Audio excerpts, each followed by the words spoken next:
Good evening, councillors. So lovely to see you all here this evening, and welcome to the June meeting of Norfolk District Council. Housekeeping rules first, please, if you have your mobile phone in your pocket, turn it to silent or switch it off. And if there is a fire alarm tonight, please orderly make your way out of the council chamber to the assembly point in the car park. Item number 1, apologies for absence, please. Received apologies from councillors Birch, Fitch-Tillett, Heinink, Heinrich, Mancini Boyle, J-Toy, K-Toy and Housden. Is anyone? Thank you very much. Anyone else? I don't think you mentioned Councillor Lees. Oh, yeah. Good. Councillors, of course, up here tonight is just me. My vice chair is not with me tonight. So if I do miss your hand when you put it up, please do shout at me, and I will make sure to get you. Item number 2 is the minutes of the last meeting held on the 20th of May 2026. I will take them as read. Are there any amendments to the minutes? No. Can I have a proposer then to Councillor Lucy Shires and a seconder, Councillor Peter Netherway, and all in favour, please?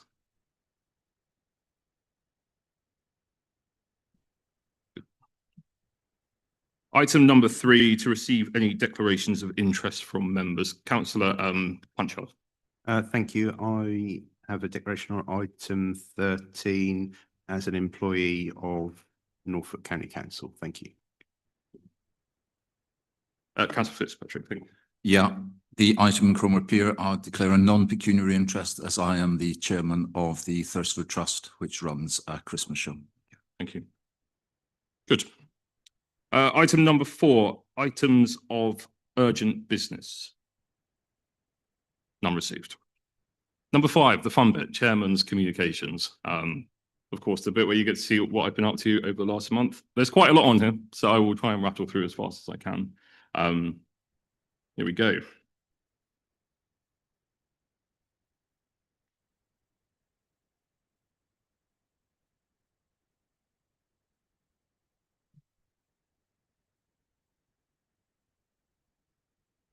Right, our first outing as chair and chair's consort of Norfolk District Council. There's me between Beauty and the Beast in the flesh. Fantastic show. You know, they were absolutely top notch. I must admit, it was the first time I've ever been to an amateur dramatics performance. I was absolutely blown away. Top notch, great stuff. And I think Tim Ziller entertained your daughter for about an hour with her fan on the pier after the show, which was very nice to see. Item number 2 here, we went over to Kings Lynn to join the mayor for his mayor making service. I think Zilla thought she was the Knight of the Realm there, holding her big old sword, which she was very proud of. Actually, she's very proud to hold the sword. But lovely event. Met lots of, obviously that's the first time out of district in this civic year, so met lots of the chairmen of councils across Norfolk. The Cromer Pier 125-year gala, its birthday, and I did like the fact that we managed to sing "Happy Birthday" to Cromer Pier. That was quite fun indeed. And of course, in that top picture there, we've got Officer Russell Tanner, who I know has worked so hard over numerous years to make sure that the pier is still standing, the big metal structure in the North Sea. Again, a lovely event, and thank you to all of the council staff who worked to put that on. Councillors, I have been trained. This was a recent one. I went down to Brentwood to attend some civic head training, and it was far more in depth of how do I put a chain around my neck. You will be pleased to hear. It was a really useful day actually, and I will be making the suggestion to my vice chairman that she attends next year. It was insightful. I learned a huge amount about how chairs should act, how they shouldn't act, how issues can arise. So we'll be avoiding that, I hope, this year. And today, the opening of Holt Country Park, not the country park itself, of course, the outdoor learning space. Fantastic to be with so many volunteers who have worked so hard to see this project come through. Fantastic people who sat there and spoke to me in depth about the work that they've been doing on the landscaping, the rest of it. Of course, our own countryside team as well played a huge role in that. The space is brilliant. It will provide such an important educational facility for our young people. It gets them out. You know, it's not the traditional classroom. It gets them out. It gets them out into nature. And being so rural, that's exactly what we want to see. Right, this is a special one now. So I did have a conversation right at the start, just after I got my chain. I said I didn't want to run my year as chairman quite the same as it has been before in the past. So I've undertaken to take a chairman's tour of North Norfolk to get to all corners of our wonderful district and highlight the fantastic offer that we have here. So a whistle-stop tour. I've been to 2 so far, but we'll go through now. First appointment, they will see me and Councillor Conor Rouse at the Cozy Cafe in Holt. Ken, which is the old chap right in the corner of that top picture, we celebrated his 95th birthday. So happy birthday, happy again, belated birthday to Ken. This is a fantastic group who do so much for the community in Holt. That was clear to see by the people that attend. And yep, they've invited me to future events there later in the year, to some discos, I think. So I'll get my dancing shoes on and I'm sure we'll be back. Yeah. So again, in Hull, we paid a visit to Sanders Coaches. Part of this tour, I want to highlight the people that really connect our district together and sitting there thinking about it. I thought, who better than a bus company in terms of connections? You'll see me at the bottom there. I think both myself and Councillor Rouse got to drive a bus, which is a boyhood dream achieved. Yes, indeed. But actually learning more about the operational infrastructure that goes in behind the bus turning up at the bus stop really was insightful. Things like having to surface the buses every 40 days. You know, you don't think about actually how that business works. So to sit there, talk to them, and I hope, Conor, you found that extremely useful as well. So I should call you Councillor Rouse. Councillor Rouse, I hope you find that extremely useful, but an insightful and good person. Now, councillors, you may have noticed a painted owl sitting in front of me here. I popped into Doodle Pots, again, a very passionate local business in Holt. Caroline there, she's absolutely fantastic. She's took the business over 11 years ago, and the care that she puts into her enterprise was clear from the start. So much care, in fact, that she painted the eyes and the eyelashes on the owl. I can't take credit for them. But this owl beneath me, I decided to paint in the NNDC colours, of course. It will be donated to Ellie on the reception desk to proudly stand there as all of our visitors come into the council. So this is now on to our second day, the second day of the tour, which was Sheringham. In the morning, Sheringham Museum, learned a huge amount about the history of the town, you know, from the fishing fleets to the lifeboat crews. What they're doing is highlighting the past, as you would expect from the museum, the present of Sheringham, but actually also looking forward into the future and how things like renewable energies are reshaping the town. It was great, and again the team there, thank you so much for taking the time to show me around. And the last one, with the biggest rabbit I think I've ever seen. Myself and Councillor Withington went along to Hillside Animal Sanctuary. We met so many animals, from horses to, as you can see, rabbits, pigs. I couldn't quite get the picture in there, but I did give that pig a good old stroke. The work they do, they are one of the biggest animal sanctuaries in the country. The stories about how some of these animals turn up there are nothing short than harrowing. You know, sometimes they get 70 odd goats just delivered and they have to deal with it, and they do deal with it. They do a fantastic job with you know, sometimes quite limited resources. So thank you to all of those for taking the time to show myself and Councillor Withington around that site. And I would highly encourage you to go along when you have 5 minutes. Thank you so much. Good, that's my bit done. I can shut up for a bit now. So item number 6, leaders' announcements. Councillor Adams. Brief from me, Mr. Chairman, this evening. I first of all wanted to just highlight the contribution that former Councillor Emma Took made to this council. She's obviously recently resigned, and I think had a significant impact on our thinking around issues of inclusivity. And of course, that led to quite a significant project around investment in public toilet facilities, which she was well known for, of course, nationally, and perhaps in future internationally, who knows. But she's obviously moved away and served for quite a number of years as Suffolk Park Ward Councillor. So, of course, a by-election is planned, but grateful to former Councillor Took for her contribution here. And secondly, I wanted to thank, as you have, Mr. Chairman, members and officers for their contribution to the Pier 125 celebrations. Wonderful day, magnificent achievement for both ourselves, but all predecessor administrations and predecessor authorities to have got to this point, indeed.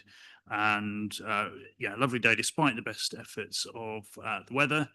We were quite concerned on the day about that, but yeah, very, very well received. And yeah, you've taken what I was going to say about Whole Country Park and the opening of the classroom today.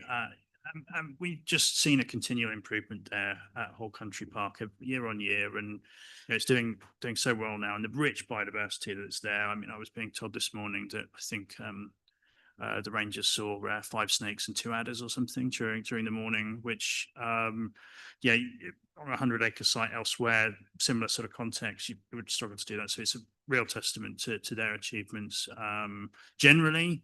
But yeah, this is you know another good step in terms of the offer there at Whole Country Park. But what they do, that team across the rest of the district, the other green flag locations as well, is tremendous.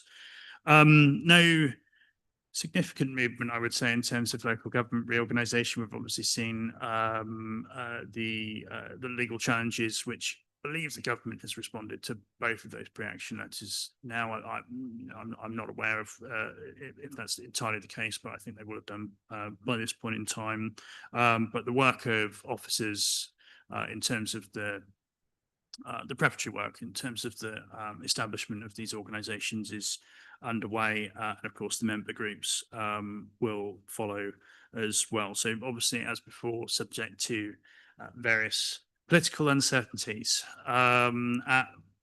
Very concerned though that we've really seen next to nothing on the evolution and the offer that will be afforded to Norfolk. And you know, there have been some announcements around the visitor levy, but they do concern me at this time.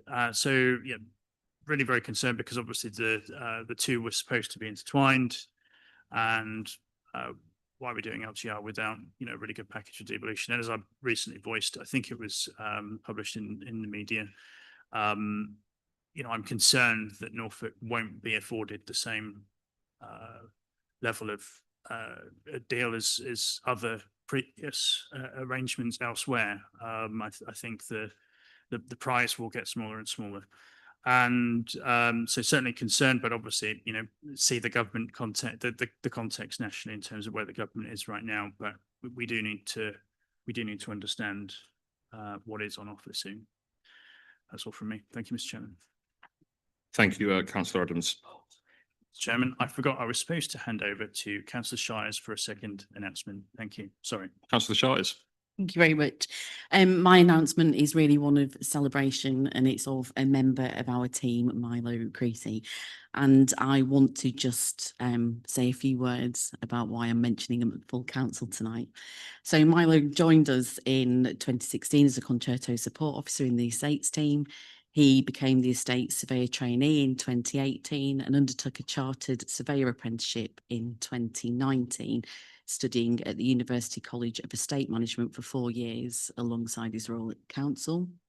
He undertook the Royal Institute of Chartered Surveyors assessment process and became an associate in 2024. And he continued with an assessment of professional competence and qualified as a chartered surveyor in May. So just a month ago. So whilst we did support him through this apprenticeship, him becoming a chartered surveyor, it's a huge commitment of 7 years for him to achieve this.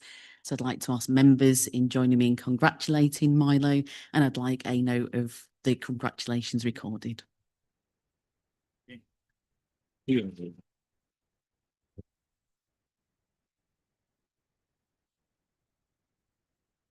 Thank you, Councillor Shires, for sharing. That's a really important update. And yeah, well done, Milo, if you're listening at home. Right, item number 7, public questions and statements. None received. Councillors, with your leave, I'm going to move item number 8. No, I'm not going to move item number 8. We're going to do item number 8 now. So appointments Appointments to committees, subcommittees, working parties and panels. Councillor Adams. Thank you, Mr. Chairman. Everyone's afforded the room for a few errors here and there in terms of this, absolutely. Did do. I believe the changes are set out in the paper. Thank you. And nothing further to add at this time. Thank you. Councillor Cushing. And Councillor Panchal. Lovely. Thank you very much. Item number 9 then, portfolio holder reports. I will just remind councillors that I am by myself tonight, so if I miss you, please do put your hand up as high as you can. Just a reminder that members are only allowed to ask one question with one supplementary. The question should focus on their report areas, but it is not necessary that it is in their reports. I'll open the floor. Councillor Fletcher. Could you give us an update on the progress of the electronic tourist information points, the ETIPs?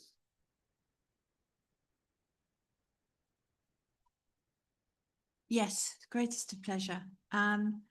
Those of you who don't know what an ETIP is, they are large screens, electronic tourist information points that Visit North Norfolk, along with a partnership with ourselves and Greater Anglia, have been putting in around the district. They've currently gone in to, I'm getting a boom back here, I don't know why.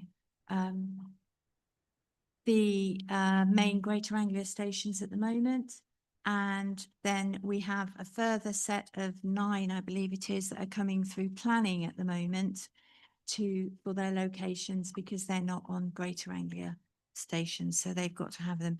They are going to be a great asset for our local economy and our local communities, because people will be able to, through Visit North Norfolk, purchase pages, slots on there. They are fully interactive, so people will be able to book and interact with our attractions and businesses in the area, which is great, because obviously if you've booked your ticket for the steam railway, even if it's a beautiful sunny day, you will go on the railway rather than head to the beach. So hopefully it will help with those kind of things. And it's a way of getting the information out to our towns and villages about the enormous number of assets we've got across the whole district. So they are a great thing coming forward. They will be live fairly shortly. And people, I encourage you to go and have a look and have a bit of a press and a prod and find out what you can and can't do on them. And any feedback would be welcome. But it's also an opportunity to highlight to local businesses, attractions, people who provide services, that through Visit North Norfolk, you can purchase those pages. And obviously that is also helping us to sustain Visit North Norfolk, which is another fantastic asset that we are very lucky to have in North Norfolk. So thank you. Thank you for the question. Councillor Dixon. Thank you, Mr. Chairman. My question is to Councillor Varley.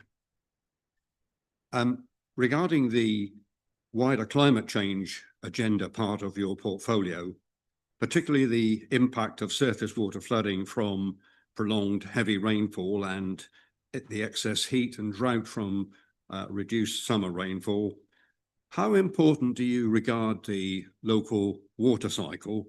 How important do you think that is to the work of this council and to the people and the environment of North Norfolk? And for those who might be a little confused about the water cycle, that's the one without wheels or floats. Thank you for your question, Councillor Dixon. It's very prudent. North Norfolk District Council takes this very seriously. We work with external partners through platforms such as Overview and Scrutiny and other external meetings. I think what probably is prudent is if I go away and give you a written response, so you have a little bit more level of detail. Would that be okay? Thank you. Councillor Cushing. Thank you, Mr. Chairman. I have a question, please, for Councillor Shires on her report. On page 63, you mention potential disposals, and you say there are 35 of these in phase 1 to progress. So I just wonder if you could enlighten us on what those 35 might be, and are many of them in Cromer? Thank you. Save us a bob or two. Sorry, were any of those in Cromer was the question? Okay, so we've talked about this before. So where town and parish councils have approached us looking to potentially become caretakers of assets, we have then engaged in conversation, and then there's a further step which we'd spoken about last time, where we ask for more information, and it's predominantly around the capability and capacity of those organisations to be able to caretake for them properly. So it's not just about we'd like something, it's can we financially afford to be able to do it. As much as I wish we would have more progress on some of them, we're obviously asking organisations who potentially haven't had such an asset base to manage for quite a lot of information. To my knowledge, the ones that I'm aware of, I'm not aware that I have had conversations with Cromer relating to that. Just for information, Councillor Shires hasn't been involved in this individual conversation, but we are talking about one Cromer asset and the existing body that looks after and maintains it. But as Councillor Shires also said, we've got to, this isn't about saving us a bob or two, as I think Councillor Cushing put it. This is about ensuring the safety, longevity and continued existence of assets that contribute to community environment, the economy. And we've got to have confidence that we are handing over assets to bodies that can take them forward. And if you recall, Cromer Town Council was trying to give us some of their assets. So it wasn't quite the conversation that we wanted to have, and we do have some concerns about financial sustainability there. So at this time, we're not looking at Cromer Town Council as a body. I'm not saying that won't in future, but there are assets in Cromer that we are seeking to work with external bodies to secure those assets in future. Thank you. Councillor Fredericks. Thank you, Chair. My question is for Councillor Shires. Sorry, Councillor Shires. I'm reading about the second homes work that our officers are doing, and that in your report, page 66, there's an additional work here still with the increase of inquiries and to implement measures to reduce avoidance of the premium. I was just wondering if you could tell me what those measures are, and also to assure this administration and the members here present that the money is going directly to alleviate housing crisis. Okay, thank you. That's a lot of a question. So I'll answer that in two parts. As we know, when we agreed to undertake the second homes council tax, we did that on the basis that it was to meet the housing crisis, of which we've done. We've been very open about that, and I think we're looking to secure another 9 properties, looking at the portfolio holder, potentially use deep in concentration, that there should be another 9 coming forward in this financial year. The avoidance aspect of it is something that we do across collections. So specifically with second homes, that becomes a little bit more technical, because there are some second homes that are second homes. There are a small amount that are potentially holiday lets, and there are some premises that have been paying council tax but are actually running businesses from there too. So if at any point somebody comes forward and says this isn't a second home, then we collect evidence to back that up. So it could either be if somebody's claiming it's not a second home and they live there, then we would potentially ask for things like utility bills to show that they are using it as a home. If they're saying it's a holiday let, we would ask for lettings and some business information about that. And if it's a business, and I've got a couple of cases where businesses are operating, we would just talk them through the business, and we would potentially go out and visit them. What we have found is where we've got people who are operating holiday lets who didn't realise that they didn't have to pay council tax. They could pay business rates, of which there are alleviations through rates relief for them. And that's been very, very welcomed to some of our some of our families who are trying to earn a little bit of extra based on what they've got at their disposal. So it's a really good piece of work, and a huge thank you to our revenues manager and team who work consistently to mitigate the council from fraud. Thank you. Councillor Vickers. Thank you, Chair. My question's for Councillor Boyle. As you know, Councillor Boyle, I've had to tackle some very serious housing-related antisocial behaviour in several areas of my Fakenham ward. Antisocial behaviour that has arisen because men with alleged known substance abuse, and in some cases known alleged criminal records, have been placed in single-storey accommodation in small enclaves more suited to the elderly and disabled. And in fact, they are the majority population there. This has turned them into victims and caused them a great deal of distress. I've since met with the housing provider's Safer Communities lead, who acknowledges the problems and will look again at their protocols. Will North Norfolk's housing team work with housing providers so that potential tenants' past history is examined and taken into account before they are placed in accommodation where elderly and disabled are the majority of tenants? Thank you. Thank you for your question. And yes, we have spoken about this topic. Our officers do work closely with the housing providers to deal with any situations that arise, but we do have a variety of people with housing need, and they cannot be placed all in one place, because that wouldn't be a correct way of placing them either. So people are spread around to different places, and they won't be put somewhere where there are age restrictions. But if there are no age restrictions, then people will be placed wherever. But the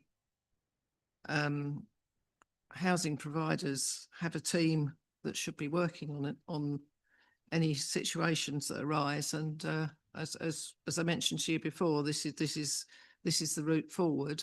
And if you're not satisfied, obviously the housing team will continue to look at the situation and discuss it with our housing providers.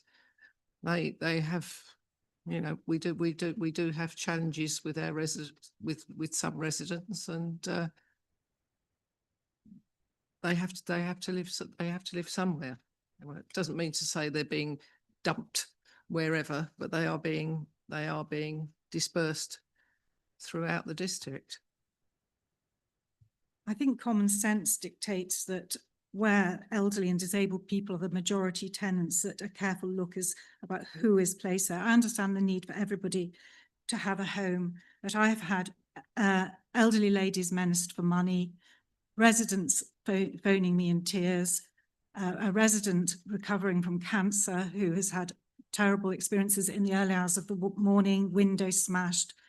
And it all falls then to the grassroots housing provider workers, to councillors and to the police to sort it out. Thankfully, we have sorted it out, but I just want some, you know, preemptive behaviour from both the housing providers and the housing team, who I agree do a very good job and are under a lot of pressure. Yeah, you're quite right there. Our housing team do a very good job under extreme pressure, and they can advise and speak to housing providers, but at the end of the day, the person has the contract with the housing provider, and the police are there to deal with antisocial behaviour. You know, we all work as a team amongst the police, the housing providers and ourselves to make the best of situations and try and avoid confrontation. But unfortunately, we are all different people, different shapes and sizes, and sometimes things do happen. And we obviously will look at them very seriously. And if our housing team can help in any way, they do intervene, and they will speak to the housing provider. I hope that answers your question. Thank you. Thank you. Councillor Rouse. Thank you, Mr. Chairman, and I'd like to say a massive thank you for taking the time to visit Holt and engage in something that is a very important part of the role. You know, community engagement is incredibly important, and I really do appreciate you taking the time to visit my ward. Question for Councillor Varley. Would you be able to provide an update on the Make My House Green scheme and how many households have signed up for the initiative? Thank you. Thank you for your question. It's been hugely successful in many aspects. As I'm sure members all know, this council has done some fantastic work through the Norfolk Warm Home Scheme and other initiative, and that allows those households with no financial means to have those green home improvements. So it's a means to cut down their energy bills and escape fuel poverty. Now, the initiative with Make My House Green allows the ability to progress that work, one of our key corporate objectives, and ensure that this council can engage and offer astute advice and support to those households who are in a financial position to do the green home renovations. Not many councils actually offer initiatives like this for those households. This partnership with Make My House Green enables us to do that now. It provides residents with a starting point. That's really important. Having engaged with our residents, notably those in Stalham, Mr. Chairman, as part of the Norfolk Net Zero Community Project, many residents stated actually through that process that they were interested in green technologies, but did not know where to start. This initiative now gives them that starting point. Mr. Chairman, members, I must confess that actually within my report, there is an error, an inadvertent error. The figures were taken from the Make My House Green dashboard. However, the metrics of that external dashboard had not been updated. So I will now read out the correct ones. And I'm sure you'll be pleased to know that through this partnership, 35 households across the district have had an installation through the partnership. Let's talk about other figures. Carbon saved so far, that's 36,222 kgs of carbon, which has been saved so far, with an estimated annual reduction of 59,893. So that's fantastic on the green carbon side of things. But most households are thinking about their energy bills. So let's talk about financials now. Thus far, customers have had a financial saving combined of £46,508.46, with an annual estimated of 77,302.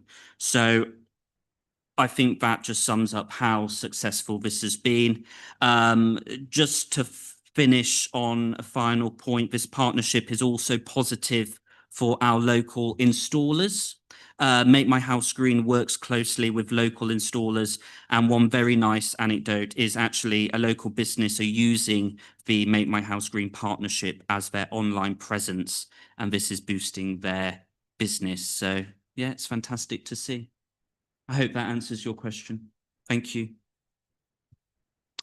I'd like to thank you, Councillor Varley, for a very detailed and extensive answer. Thank you. Thank you. Councillor MacDonald.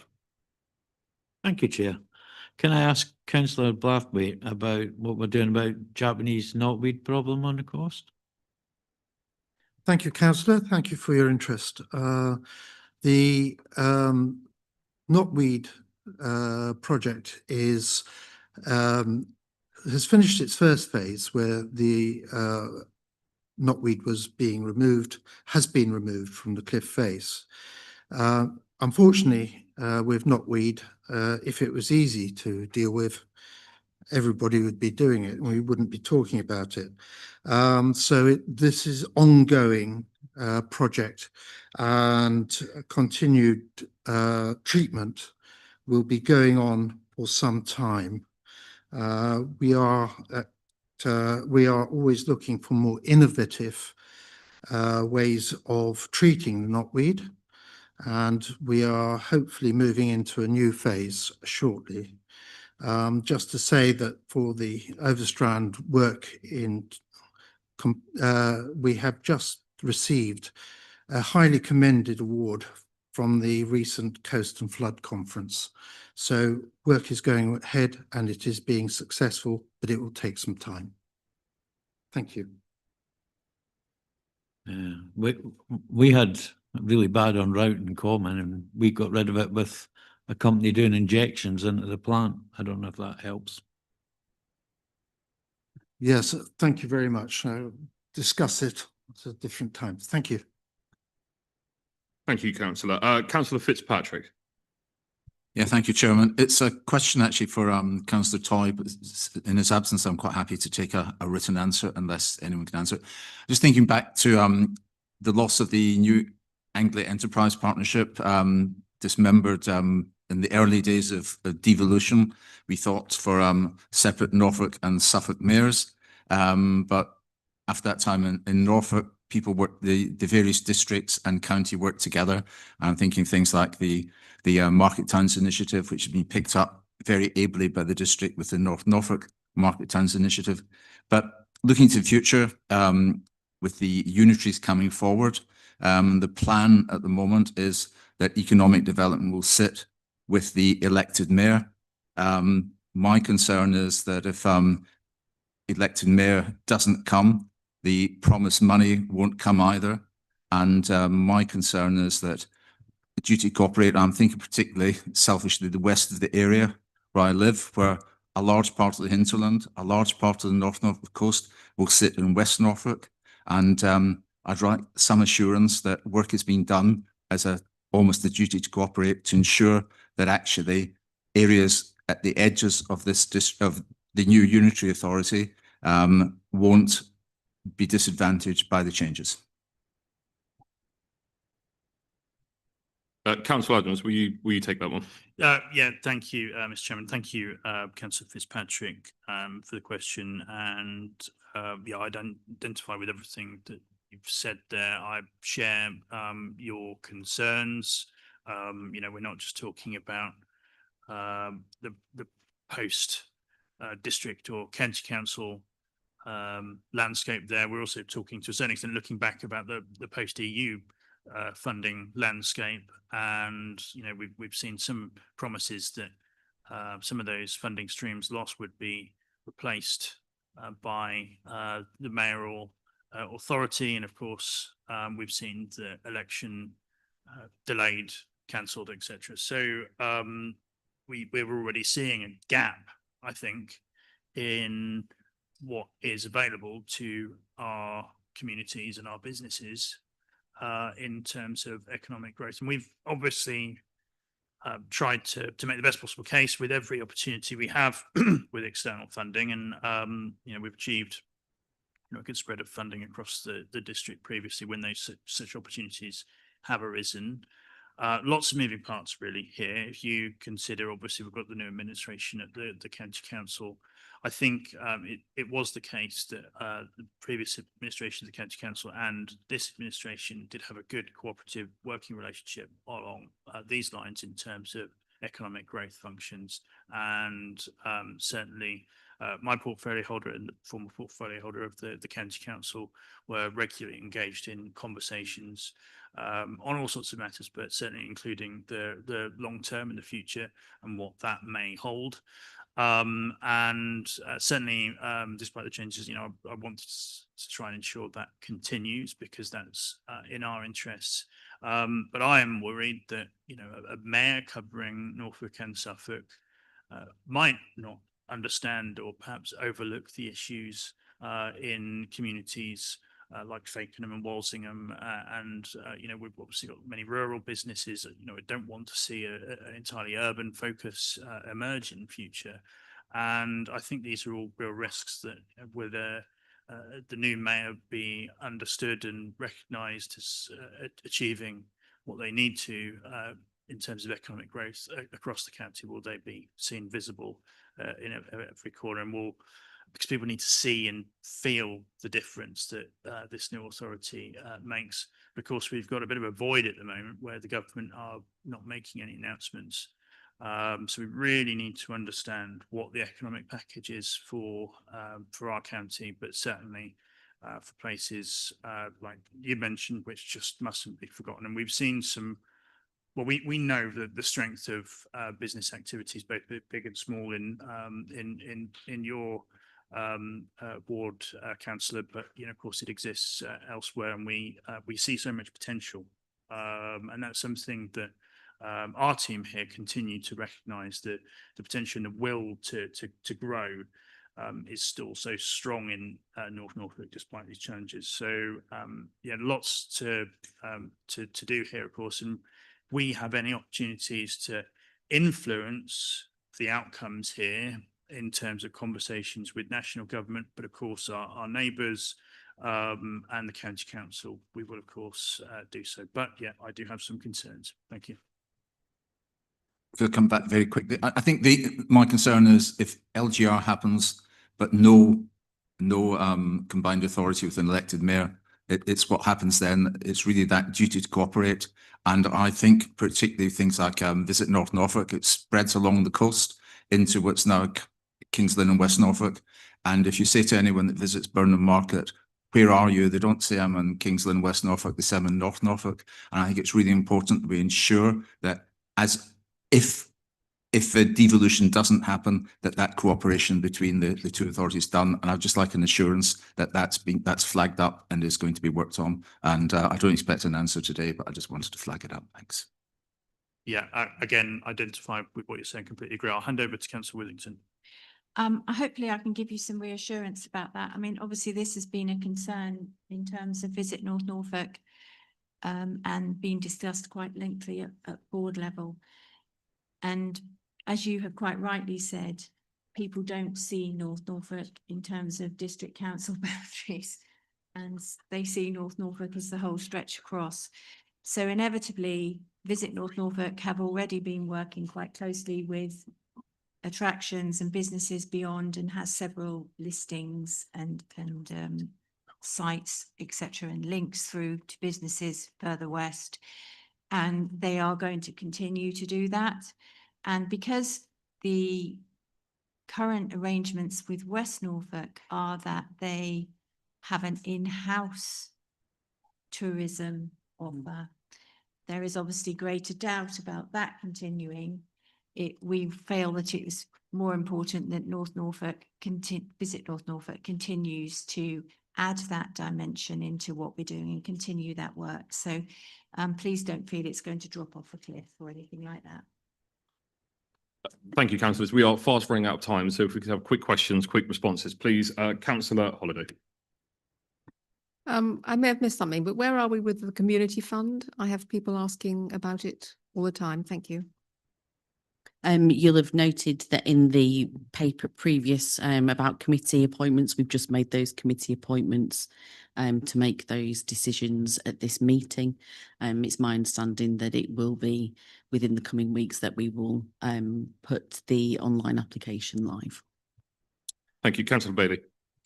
Thank you, Chair. Question for Councillor Ringer regarding waste recycling centres. As an avid user of the Sheringham Recycling Centre, I'm still barred from taking electrical items down there. So any chance you can let me know when I get rid of my strimmer? So the recycling centres themselves are obviously within the gift of Norfolk County Council, but you'll know that North Norfolk District Council has a small electrical and battery collection service from the curbside. I think a strimmer would probably be a bit of a push for that particular service, but you'll be aware of the issues that have happened as a result of the Thetford, the Wiser fire back in April, which is where all of the county's small electronic products were disposed of. And so that has unfortunately meant that our curbside collections and a lot of the services offered by the county council have had to be suspended. There is a lot of officer work being done on trying to open up new avenues to dispose of this waste, but at the moment the advice is to keep hold of it if you can do so safely. Certainly do not fly tip it, but keep hold of it until such time that we're able to resume that service. I mean, the county will do their own comms, but from a district council perspective, as soon as we're able to reintroduce that, we will. I haven't got a date for you, but as soon as I do, I'll be able to let councillors know. Thank you. Councillor Hankins. Thank you, Chair. I learnt recently that Openreach have decided to pause their rollout of fibre broadband, particularly in my area, Stibbard Ward. Stibbard Ward is poorly served, both with broadband and also with mobile connectivity. Can I have your assurance that, and this is a question for, I do apologise, for Councillor Toy, which I understand is going to be taken by Councillor Tim Adam. Can I have your assurance that the council, although it does not have the gift to make any difference here, it certainly has agency? Could I have your assurance that the council will work with me to see what can be done, A, to revisit this and reverse this programme, and in that event, to see what can be put in its place? Yeah, thank you as well for the forwarding of the question. So this is coming up a lot, and I would be curious to hear from members across the room how frequently it is coming up for you. So if you have seen today, the Norfolk MPs, I should say most Norfolk MPs, have signed a letter jointly to take the government to task over what we're seeing, which is an abandonment really of the full commitment to deliver full fibre to the premises across many rural areas, and it's rural areas that are primarily being missed out. But I'm coming across examples where ends of roads are being missed out. I've come across rural roads that are actually listed as having full fibre, but when you dig a little deeper, they do not have it at all. They have no ability to connect because the infrastructure isn't in the ground, so they can't do that. So there are problems emerging. So I think, you know, on reflection, if members want to email me those sort of examples, in the meantime, I will package them together and certainly have that dialogue with the two Norfolk MPs.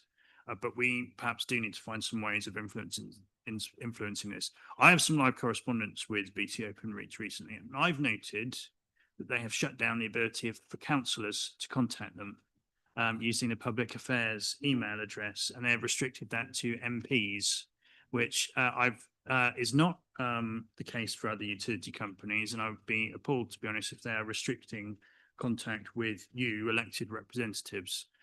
So there are all sorts of things here I think we need to look at and tackle, but for the sake of, you know, connectivity and business activity in our district, yeah, this is very important. So yeah, contact me because I know this is coming up a lot at this time. Thank you.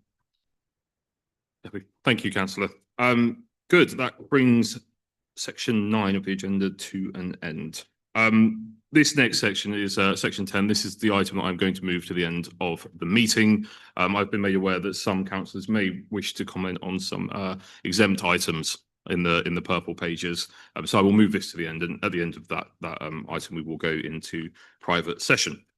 So item number 11, recommendations from the Governance, Risk and Audit Committee held on the 2nd of June 2026.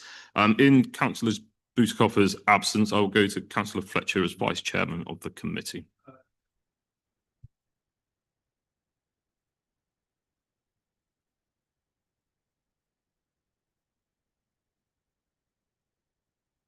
Sorry, which is to recommend that full council approves the Treasury Management outturn position for 2025-26, which follows this item in the no, it doesn't. It's from page 103 to 130 on the agenda. Thank you, councillor. Can I have a proposer to accept that recommendation, please? Councillor Jill Boyle and a seconder, councillor Wendy Fredericks. All those in favour, please.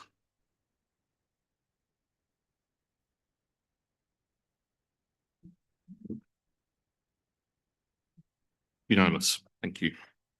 Item number 12 then, recommendations from the Overview and Scrutiny Committee held on the 10th of June 2026. Councillor Holliday. I don't have any formal recommendations. I've got an informal recommendation which doesn't require voting, and that is that all members should visit a water recycling centre at Anglia Water's behest, so that we're more familiar with water recycling. Okay? Thank you. No, thank you. Okay.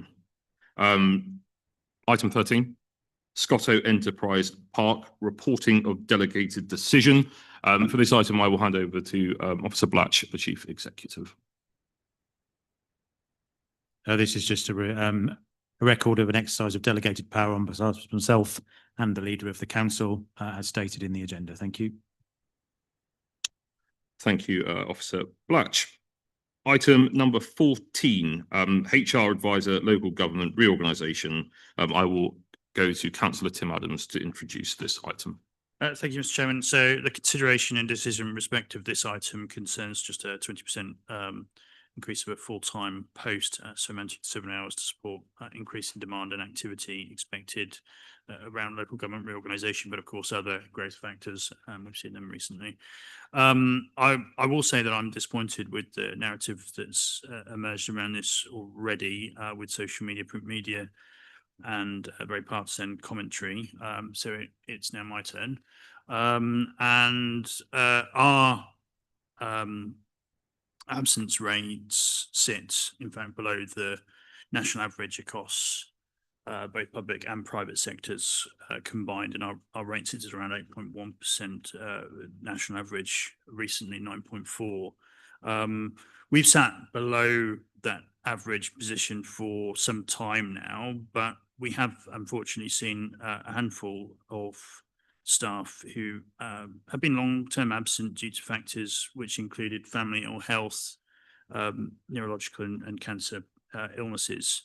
That's pushed those figures up, of course. I've seen a narrative emerge around workplace stress, and that's not reflective of what's happening in this organisation. We are not seeing lots of long-term absence as a result of workplace stress here. But we are talking about a handful of staff in an organisation of 300, and long-term sick days, just 1.48% of total working days of the organisation wide. But we are a supportive and compassionate employer when our staff are facing such challenges, as you would expect and hope, of course. I think that's reflective of as well the fantastic work that's done across every section of this council.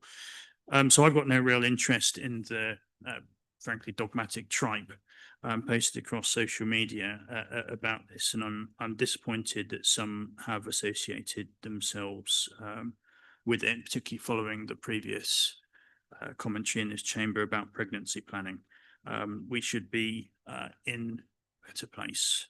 I don't really know what the Taxpayers Alliance stand for, as they seem to reject, in fact, all public spending, as far as I can see. They just seem to be there just to sort of agitate. But the value of service provided to the taxpayers by district councils is being questioned here. And as with everyone else who questions the value being achieved by smaller district councils, I point them in the direction of the council tax bill that we have, and we of course make up less than 7.2% of the total bill amount in Norfolk. I live in a Band A house, so that's less than £120 for me. Of course, for anyone in a band higher, it's more, but I pay that off, of course, in a single month. And then we perhaps look to a service that we all use, and that's best example of that, of course, is bin collections.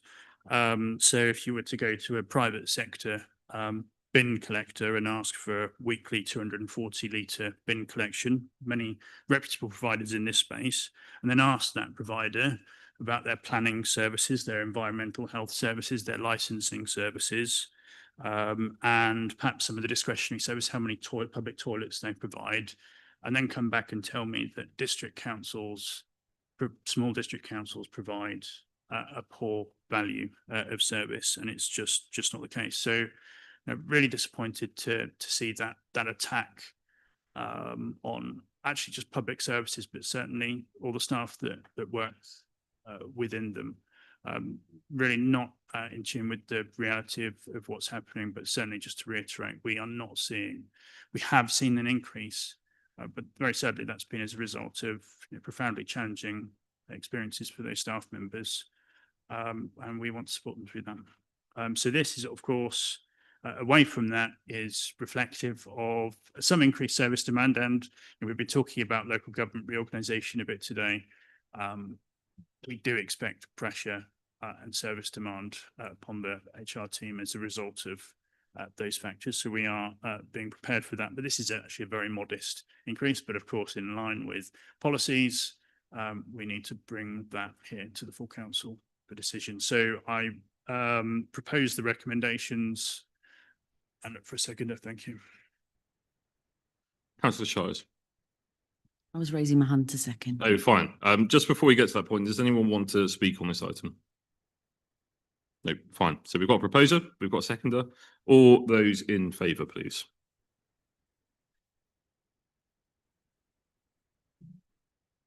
Good. That's unanimous. Thank you, councillors. Item 15, questions received from members. I don't believe we have any.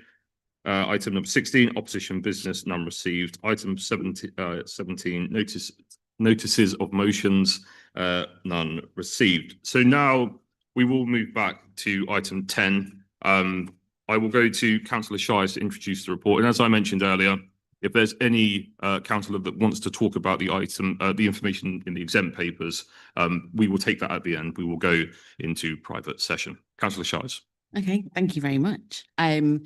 It's really a privilege to talk about this in the backdrop of its 125th year, which has been the main part, I guess, of your own presentation, Chairman, having 2 visits to the theatre on the pier. So before the council is an investment of 2.4 million in the refurbishment of the Pavilion Theatre auditorium of Cromer Pier.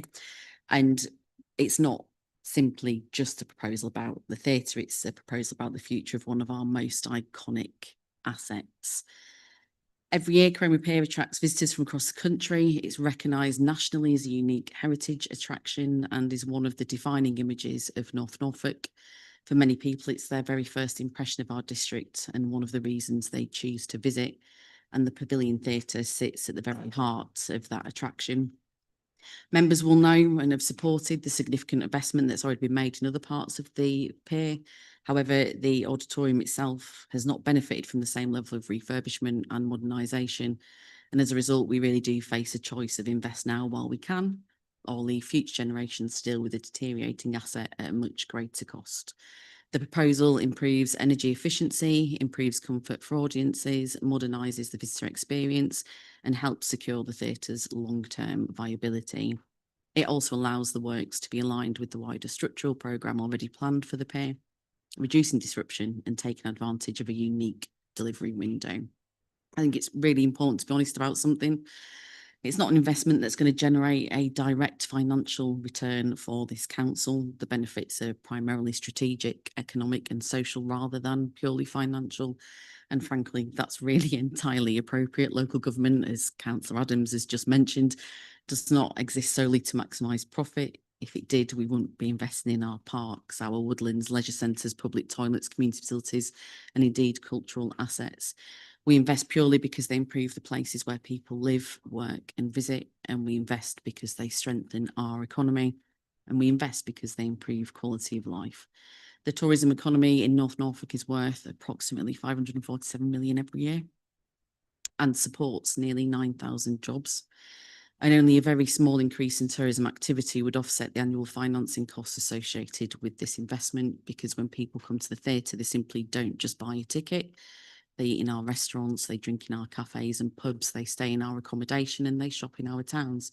So they support local jobs, local businesses, and that spending circulates throughout our economy many times over. A refurbished Pavilion Theatre will continue to attract audiences, support jobs, sustain tourism, and protect a nationally significant heritage asset, and strengthen the economy of North Norfolk long after this council may cease to exist. Thank you, councillor. I will open this item up to debate. Would anybody, councillor Cushion? Thank you, Mr. Chairman. Indeed, thank you, Councillor Shires, for your introduction. Indeed, your call to me earlier today to explain 1 or 2 points.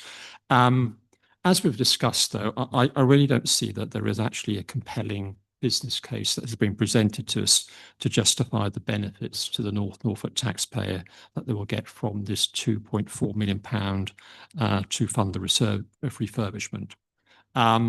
I would have expected to see in the paper some reasoned options to convince us to support this.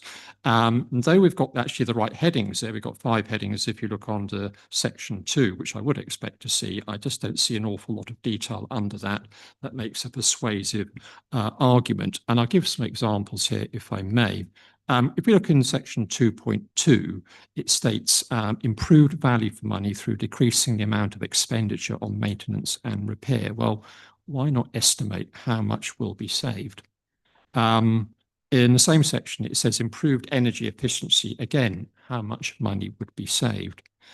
Section 3, we've got demand can be increased. Well, by how many, and what extra income would that actually generate? Then it goes on to say the option to enhance customer experience and conditions may drive sales and profit share higher. Note the word may. So therefore, there's no reasonable expectation the £2.4 million expenditure will generate more people to attend the summer and Christmas shows, or indeed, I suspect, come to Cromer. Then in section 5, it actually states down there that we've already made the effort to go to central government to try and get grants for this, but was not successful. Well, you haven't been able to convince anyone else that they should fund this, but the poor old Norfolk taxpayer is going to have to pick up the tab. And the other thing that concerns me is if you look at the other options, we're just really giving cursory an assessment. Second option is would only save 100k.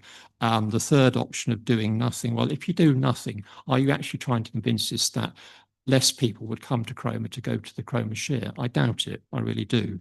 Plenty of people, tens of thousands of people go to Hunstanton, go to Wells, go to Sheringham. I suspect tens of thousands of people will carry on going to Cromer regardless of what's happening at the Cromer pier. And then looking at alternative funding options, it mentions in purple paper, so I won't mention the figure, that Open Wide would make a contribution, but it's not a particularly large figure. The other thing I'd ask, well, why isn't Cromer Town Council ever tapped on the shoulder? When I last looked at their reserves, they got £650,000 sitting in there, but they never asked to stump up any contribution at all, even though that obviously benefits hugely to their town. So I'm not challenging because I'm necessarily anti-peer as such. It's a listed, structured, and the Conservative group has supported every funding appropriation in order to maintain that, which totals about 5.5 million in the time that I've been a councillor since 2019. But on top of that, we've already had 170,000 spent on other parts of the Pavilion Theatre. So the spending of the 2.4 million, it's a nice to have, not a need to have.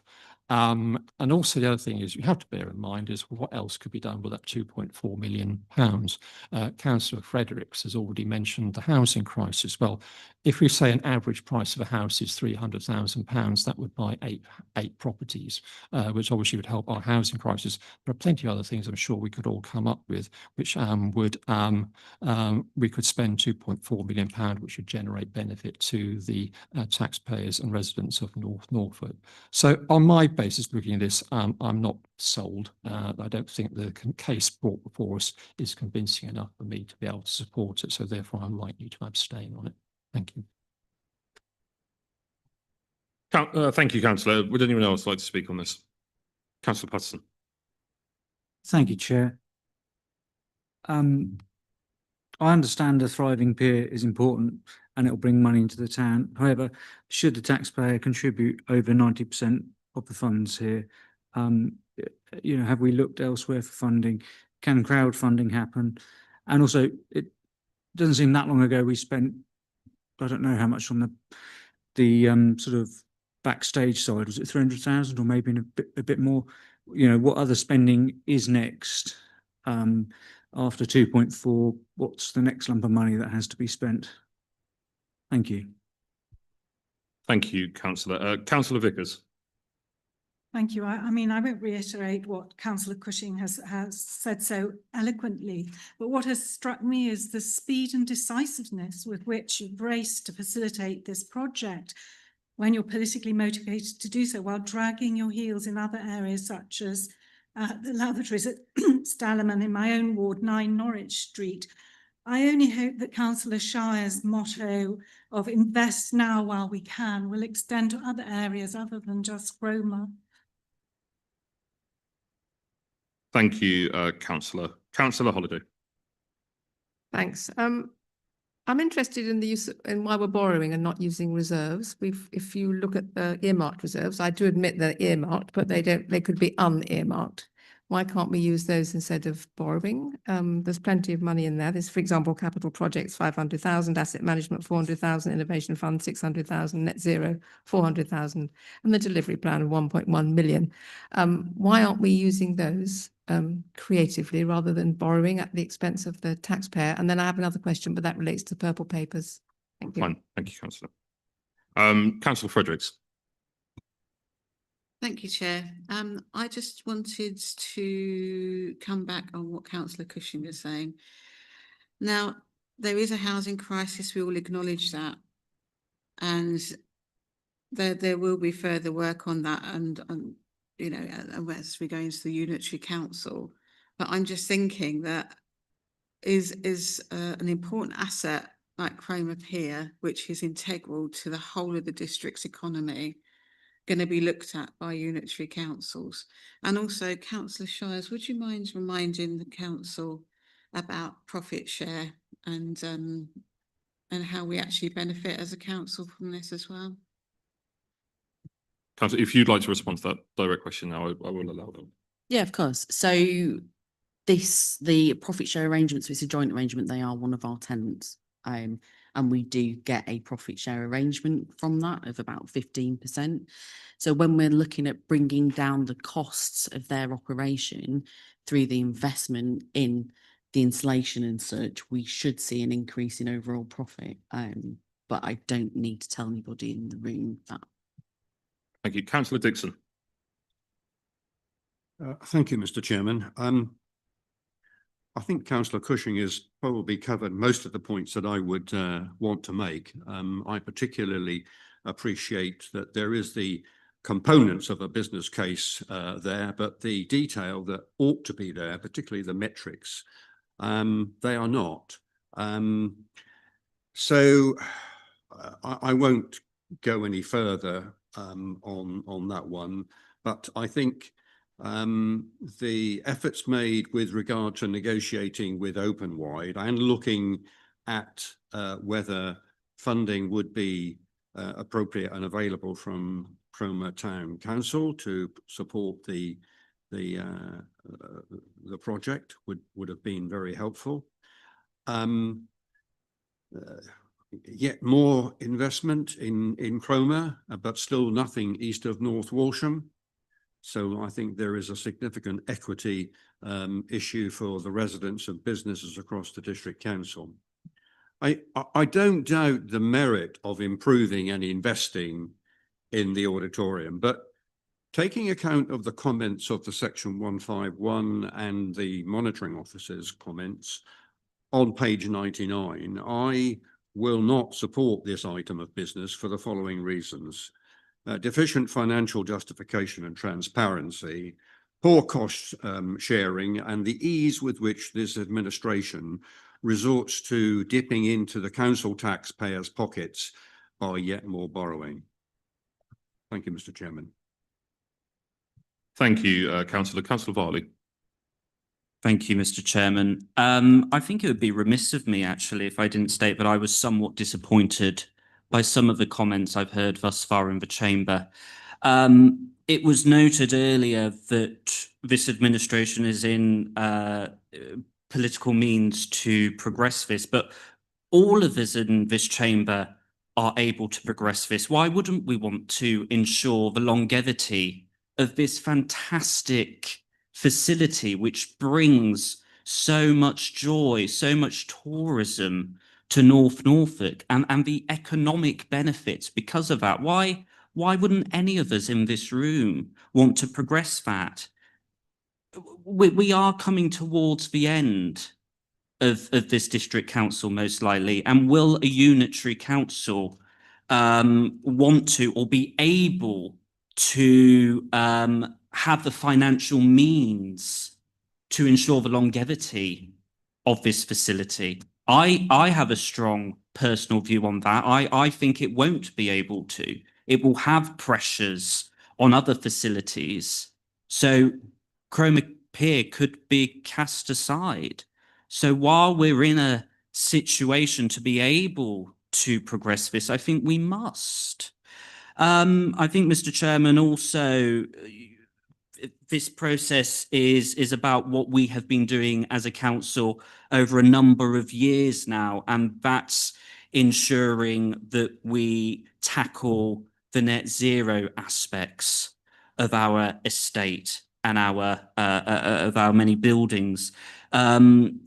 Thinking about Cromer Pier, this project here, what's the cost if we do nothing? Relating to Councillor Cushing's point, I mean, what is the cost if we do nothing? It won't be a reduction in energy prices, so it won't be sustainable for the business. I think that's important, Councillor Cushing, don't you? Also, these measures will ensure that people are comfortable in the space. Isn't that really important? We have people coming to watch these shows in the heights of summer, in the depths of autumn and winter. These measures will ensure not just good reduction in energy prices, but ensures that it's comfortable for them. That's fundamental, isn't it? Anyway, Mr. Chairman, I think I could go on at length, but I think I better leave it there. But I really do hope that the opposition will take hind of this and won't politicise this really important paper which is in front of us. Thank you. Councillor Hankids. Thank you, Chair. Look, let me make it absolutely clear. I support this motion. However, I think there's one thing missing here. From a business point of view, purely business point of view, investing in an entertainment business is very, very risky. There is no question about it. You won't get funding from a bank. You won't get funding from any kind of organisation. So what I think bringing it in this way is timely and probably the only way in which it's ever going to be secured. However, I think it's important that members are assured from a risk point of view that this business is profitable and has some longevity. Because at the moment, we're seeing left, right, and centre, we're seeing entertainment businesses going to the wall because they are not profitable and because they have no longevity. So I think it would be helpful to understand that the business is profitable, seriously profitable, and is not at risk of going bust in the next few years. Thank you, Mr. Chairman. Thank you, Councillor. Councillor Woodington. Councillor Shires, I will take, yep. Sorry, I do have business figures. I'm just looking at the 151 officer to check whether or not they're commercially sensitive, and I should wait until part 2. My microphone's not working, so I'll just speak up. Apologies. I think it's probably prudent, just in case that we have additional questions, that might affect the affairs of the operator. Just for the record there, and for people listening at home, we will be taking that question under private business. Councillor Whittington. Thank you, Chair. I think it is disappointing that such a short time after we celebrated 125 years of the pier, its birthday, and on the pier, and it was celebrated by so many people, not just from Cromer. People came from all over Norfolk and beyond for that celebration, because it is recognised what a significant structure it is. And for those of us who were there, who watched the video presented by Peter Stibbons from Cromer Museum and the presentation about the struggles that the pier has had since its onset, and it's, halfway through the building of the first one, it was washed away before they'd even got it out into the sea, so to speak. So it's had a very long and difficult history, and it has only continued because a lot of people have put a lot of money in and a lot of hard work into that pier. We have a theatre on the end of it that is thriving. It is thriving because we have a fantastic company who are working in partnership with us to put on great summer shows, great Christmas shows, which are renowned and are also most unusual. We are the last pier to have an end of the pier show continuing. And I think that is very much a part of traditional English culture, and particularly part of traditional English seaside heritage. And the fact that we are managing to continue that is absolutely great. Now, those shows, and I think they're often sold as turkey and tinsel packages at Christmas. I'm not yet old enough to go on those, but they bring in huge amounts of money to our local economy. And those of my fellow members who are further west, those packages are often a combination of Thursford and the Shering and Cromer Pier, and sometimes Sheringham Little Theatre as well. But they are very much a package, and we are seen as a cultural mecca in terms of those activities. The other area in the country is Scarborough, if you really want to go to Scarborough, and Scotland. So we do very much welcome this market, and it provides a huge input into our local economy with hotels, with bed and breakfasts, with meals out, I know in Sheringham, the delight when a coach turns up in the car park on a Thursday with a turkey and tinsel tour, that they know the cafes will be busy, the shops will be busy for the 4 hours that they are there. So they have a huge impact at that time of the year. So this facility is about far more than just the theatre itself. It is about the heart of our cultural and heritage economy, which supports our tourism economy hugely. And the other point I want to make is that we are now a visitor experience economy. People no longer want to come to just see a show. They want to have that visitor experience. And a lot of that is about comfort. A lot of that is about exciting new light shows, the latest technology, LED back screens. And I think what Open Wide and ourselves have managed to achieve with the limited amounts that we have put in so far is remarkable. But what they need to do is to be able to keep up with those other visitor experiences that people see so readily on, online now and through the advertising that we have.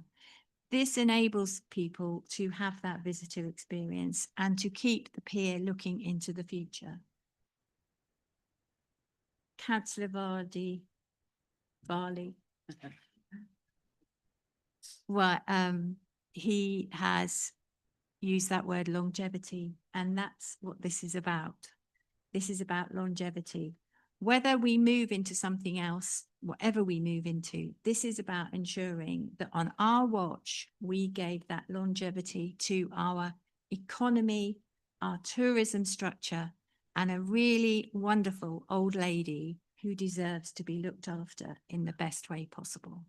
So I would urge members to think of this as more than just spending a large sum of money and it being a business transaction. This is about far more than that. Thank you. Thank you, Councillor. Councillor Adams. Thank you, Mr. Chairman.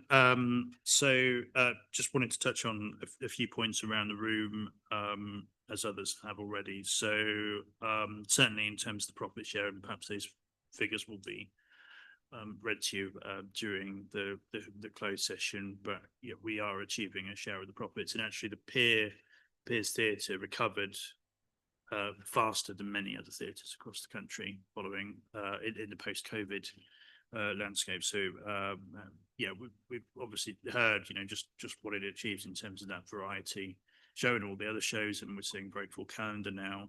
You know, in terms of the borrowing, just wanted to sort of directly look at the point made by Councillor Dixon that it's not fair to say we've got a lot of borrowing. Our debt profile is actually very simple, and you know, if we plan it carefully, we can achieve investments like this. We're not talking about, you know, upfront borrowing here. We can only do that if we need to, and we will continue to try and secure external grant funding. And you know, there've been conversations even this week about that factor. Not insensitive to, well, not overlooking, I should say, the 2 points raised about Cranmer Town Council. I don't know if there's some anticipation I'm somewhat sensitive to that across the room or anything, but I probably see myself as an opposition member at Cranmer Town Council these days. I'm very critical of their expenditure, but I'm not sure it's relevant to here. I do think they're a very internally focused town council, and yes, there is rather a lot of money in the bank, but that's not money that we can demand access to, of course. But yeah, of course, it would be nice to see contributions to the public realm environment from that authority too, not decrying the work that they do already elsewhere. But I do think this is a no-brainer, actually, and it's needed investment to secure this Piers longevity and the contribution it actually makes to the entirety of the district. So looking at some of the discretionary activities that we provide in certain corners of this district that are not backed up by, you know, a nearby car park, etc. Thinking about Blakeney or Walsingham or some of those other locations, that's funded by the car parks of places like Cromer and Sheringham, which are supported by assets like Cromer Pier. And it's all very easy to look at these individual locations as an individual item on the balance sheet and not look at the entirety of the package. It's very secure.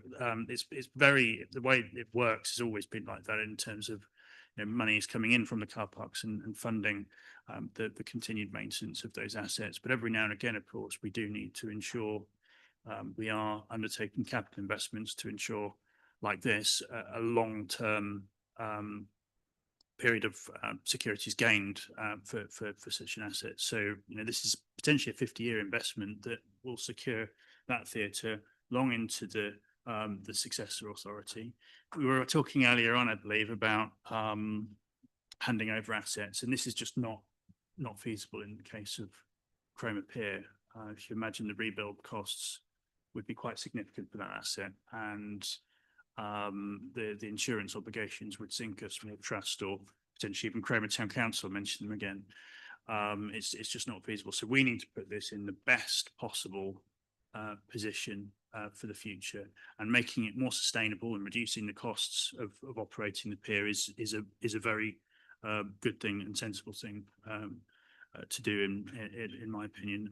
But yeah, I do think it's demonstrably fact as well in terms of the contribution that this plays for the entirety of the district, and removing parts of it would actually fundamentally unsettle the operation of the local economy. Thank you. Thank you, Councillor. Councillor Fitzpatrick. Yeah, thanks. I think every I've been in this council since 2011. I think every time Cromer Pierce mentioned it becomes a bit of a political football. But what I will say is that money has always been supported across the House for maintaining the structure. I think we're, but I think it's right that funding like this is challenged. And this is something coming up in isolation. Where's the holistic approach across the district? It's been mentioned a couple of times. A future unitary council might not be interested in this. A future unitary council might not make its priority. But has anything been done to look at Wells Maltings and see if anything can be done to help them? Or what about the Fakenham Community Centre? Because they are also run by third parties, but actually they fit them out and run them themselves. You know, they find the funding to keep them going. And, you know, it's good that Open Wide are making a contribution, but in terms of what's proposed, it's actually quite a negligible contribution.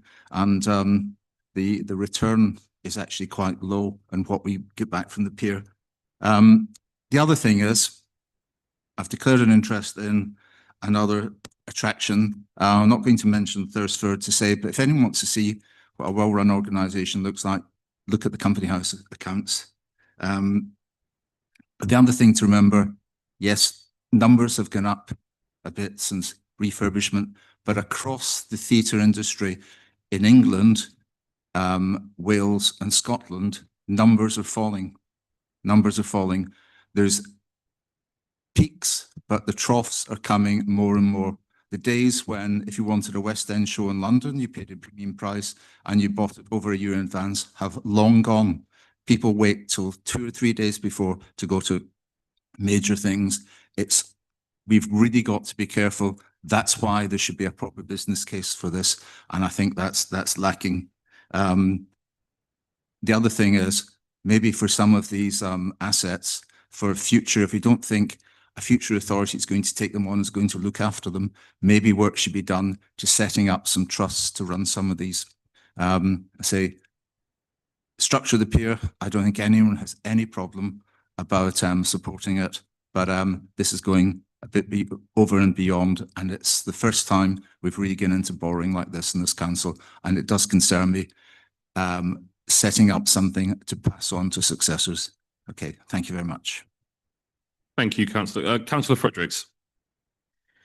I went to a neighbouring pier and watched a show. It was Sarah Milliken, and it was in a neighbouring district, and it was a pier that was commercially run. I think it was run by the council and then handed over to commercial entities. The auditorium was awful, and I will not be returning there, and I will not be investing any money in future shows there because it was so poor. I'm hard of hearing, and I actually couldn't hear what the person was saying on stage. And coming out, you could hardly move at the pier for all the concessions that are on it. Do you want that for Cromer? No, we don't. We want Cromer to be in the public purse. We want it to be celebrated as it was a few weeks ago by our communities in Cromer. I can't even imagine what commercial enterprises would do to a historic pier that I went to last year to see a show. But as I say, I would never go back there. It was, you know, the toilets were awful, the auditorium was awful, and everything about it just wasn't a good experience. So by doing these investments, we're actually investing in visitor experience and getting them to come back and back and back and back again. So that's all my piece. Thanks. Thank you, Councillor. Now, I don't think I've missed anyone. There's quite a few people putting hands up there. Would anyone else like to speak on this item that hasn't already spoken before we move into part two? No, fine. Right, I've got some lengthy words to read out here, so please do bear with me. I do declare that under section 100A brackets 4 of the Local Government Act 1972, the press and public be excluded from the meeting for the following item of business on the grounds that they involve the likely disclosure of exempt information as defined in paragraph 3 of part 1 of Schedule 12A as amended to the Act. Information in this appendix involves the likely disclosure of exempt information as defined in paragraph 3, part 1 of Schedule 12A as amended of the Local Government Act 1972. This paragraph relates to paragraph 3, information relating to the financial or business affairs of any particular person, brackets, including the authorities holding that information. The public interest in maintaining the exemption outweighs the public interest in disclosure for the following reasons. The information is commercially sensitive, relating to commercial options being considered by the authority. Releasing this information would be likely to have a prejudicial impact upon third parties as well as the council in obtaining best value. Could I have a proposer to move? Councillor Shires and a seconder, please. Councillor Adams. All in favour? Thank you.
and second.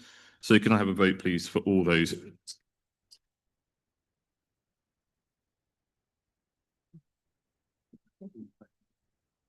Are we back in? Yes, we are, sorry. Yep. Sorry, it was my understanding that because it was from cabinet, it's proposed and seconded. And No, that's fine. I just wanted to check because there's obviously been a lot of debate. Some of that's been answered in private session, of course. But yeah, I trust we'll have a thorough debate on this, and we can now move to the vote. Thank you. no, thank you. So can I have hands up high, please? All those in favour?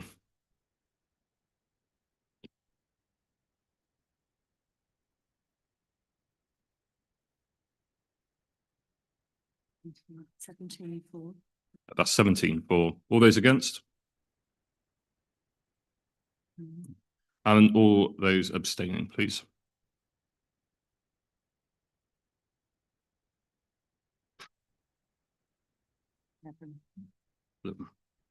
Councillors, thank you so much for your time this evening. That brings us to the end of our meeting. Have a lovely evening, and may I just say, I hope England win tonight. So there we go. Thank you so much, and enjoy your evening.